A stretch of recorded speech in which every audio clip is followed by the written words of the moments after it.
I'm an actor in the film, but I was just really taken by the story when I first read it. So it follows several different women going through different cases of like domestic abuse and domestic violence.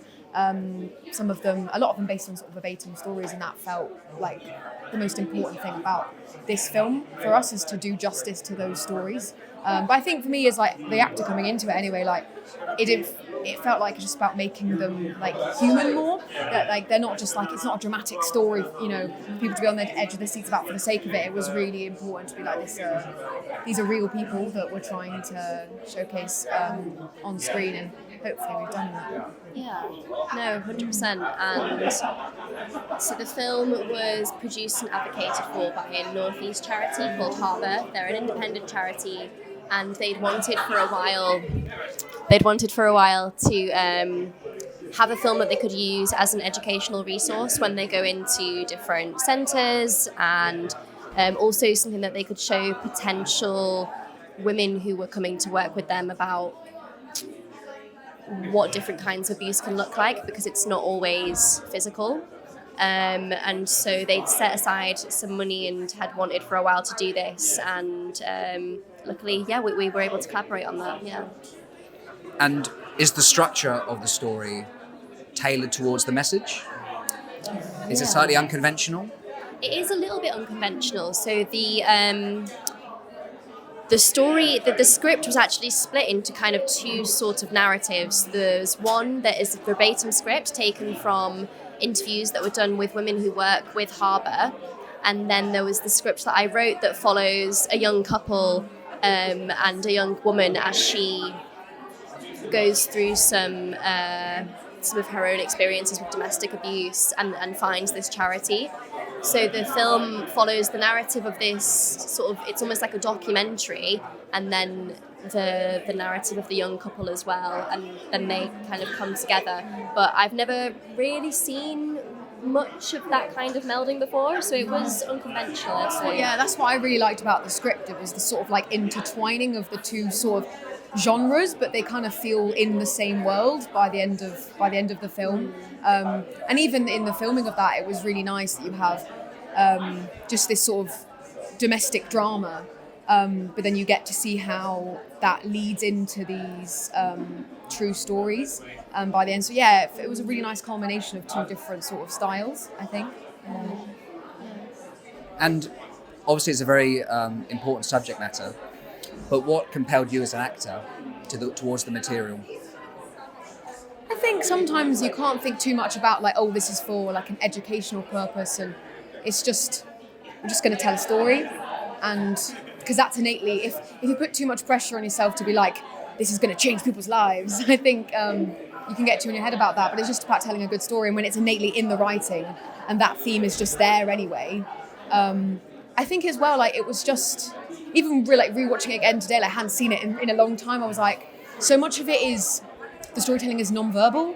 Like I've not done as many films or, theatre as well, but it's not really what's in the words. So much of it, obviously it's visual storytelling anyway, but it really reminded me that today, that was kind of the images, even in the script.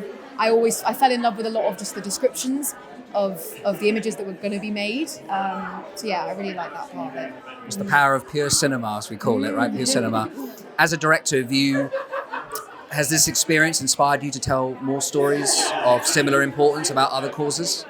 Yeah, definitely. I think that it's inspired me to... I'd love to do more work in different communities on bringing different stories to light. It definitely has. I think I had an interest before in that, but it's kind of fueled it more. Sorry, that's very vague. It's just yes, it has. Yeah.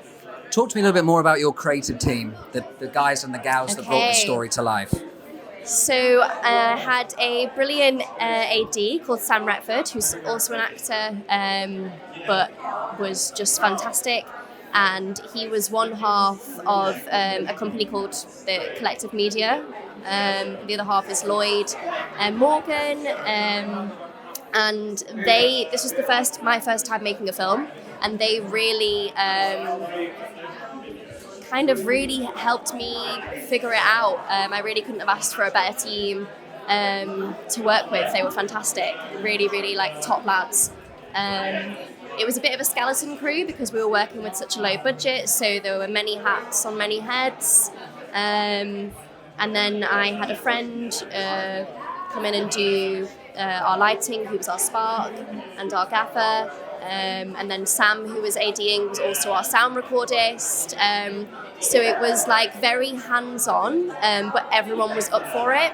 And then I had like a couple of friends running around, like doing other like little bits, loading us their houses to film in and that kind of thing. So it was very, hands-on, but it was great. And I'll leave you both with one more question. What would you like an audience, or especially a young woman who sees this film, to really, what would you like them to reflect on as a result of watching this particular story?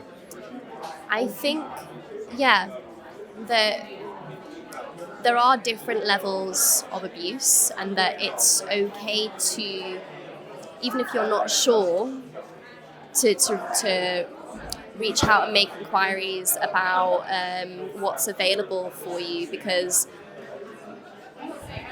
I think there's a big stigma around it if it's not something physical happening to you, that you're not like included or a part of a group of people that can seek advice and help, and that there are a lot of people out there and a lot of groups and a lot of charities for all the different kinds of abuse. Yeah, I think for me, like through like the character of Saf, who I play, that was where I really connected to it. That feeling of sort of like, if it's not the, you know, quote, sort of worst kind of abuse imaginable, that it doesn't feel valid. That you can feel like, oh, there's people that've got it worse than me, so you know, I'll be fine. And I think that sort of mentality was what really stuck out to me, of that it's showcasing that perhaps someone might see this film who really empathizes with Saf's situation when it's perhaps not at its worst, to hopefully feel like they're not overthinking things or I think realizing what so I guess finding signs early. Yeah, I think that's what's important. Thank you so much, guys. Thank you. Thank you.